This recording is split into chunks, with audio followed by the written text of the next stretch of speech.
मैं ईश्वर का परिणाम हूँ। छोटी सी कहानी किंतु बड़ी सीख।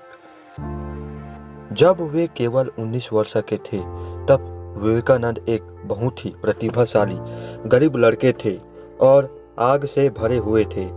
वह हर बात का उत्तर चाहता था। वह रामकृष्ण के पास आए और पूछा, आप हर समय भगवान भगवान से बात कर रहे हैं, साक्ष्य कहा। मुझे दिखाओ।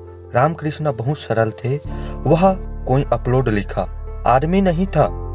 वह एक रहस्यवादी थे, विद्वान नहीं।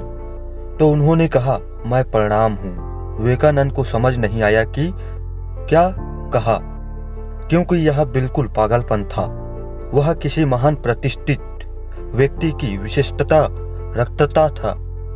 ईश्वर का परिणाम बीज का मान रखना और ग्रह का भ्रमण करना। लेकिन रामकृष्ण ने कहा, मैं ईश्वर का परिणाम हूँ। जैसा मैं हूँ वैसा ही परिणाम है। रामकृष्ण यही कह रहे थे। विवेकानंद को समझ नहीं आया कि क्या कहा और वे चले गए।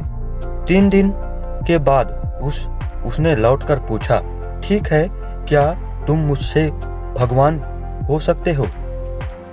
रामकृष्ण ने पूछा, क्या तुम्हें देखने की साहस है? बहादुर लड़के ने कहा, हाँ, क्योंकि यह उसे पीड़ा दे रहा था। तो रामकृष्ण ने बस अपने विवेकानंद समाधि की छाती पर रख दिया और विवेकानंद समाधि के एक निश्चित अवधि में चले गए जहां वे मन की सीमा से परे थे। वह लगभग 12 घंटे तक बाहर नहीं आया और जब बाहर आया तब वह कभी भी कोई लड़का नहीं रहा। उसके बाद उन्होंने अपने जीवन में कभी दूसरा प्रश्न नहीं पूछा।